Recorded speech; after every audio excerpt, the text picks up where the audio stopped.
you go. More than I got the victory. Thank you for the victory. I got the victory. I got the victory. In Jesus. I thank God for His word this morning. Because the Lord is our shepherd, and we shall not want. Did the stress test, came up with the blockage, and then they told me I was going to have to go in. They were going to go in and do another test where they checked go in through the vein and check the heart flow. Had hands laid on me the Sunday prior. I was going to have it on a Monday. Went to church that Sunday, like always. And anyway, I went forward and hands were laid on me. My minister laid hands on me too. And the congregation got up and went and did my medical deal the following day. Doctor called me. Did not have a heart attack. Did not, had slight blockage in my heart and 2 arteries. And that was just hardening the arteries, and my diagnosis was take a pill once a day for the rest of my life.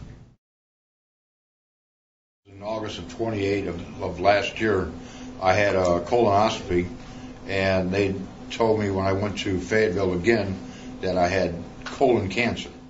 I came here on a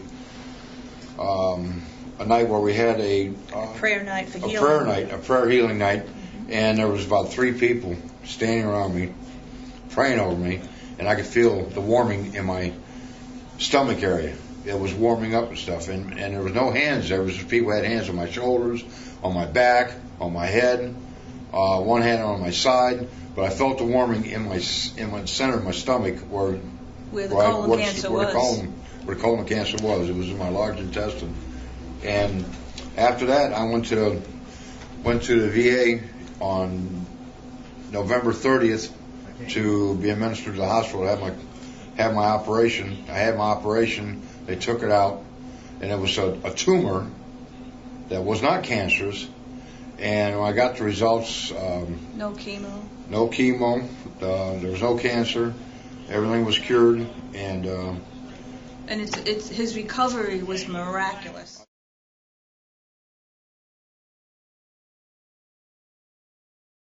My nurse came in, and she looked up at the monitor, and she looked at me, and she asked my husband to leave immediately. She said, something's wrong.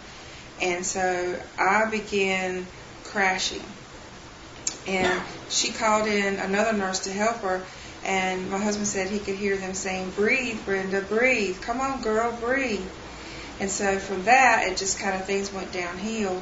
I went into a coma, and I was in that for almost, maybe a week. And, a lot of friends came in to pray. I heard that, like, the room filled up within 30 minutes after the word got out. There were like 40 or 50 people, that came to pray and not give up. People from, I think, 11 different states were praying and interceding on my behalf.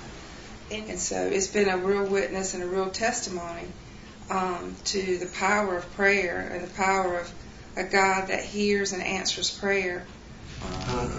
I've had 2 of my best friends die. And why? This is all within the past 2 years. They were better men than I. But God's plan is there, and I don't know why I'm here today in time, as He told me when God first spoke to me, and I'm grateful. From the original picture of them with the colonoscopy till when they took it out, they said it was just a dramatic change in what they've seen on picture and what they've actually seen when they took it out of me.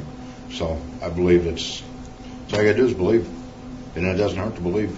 And all you need is the amount of a mustard seed of belief.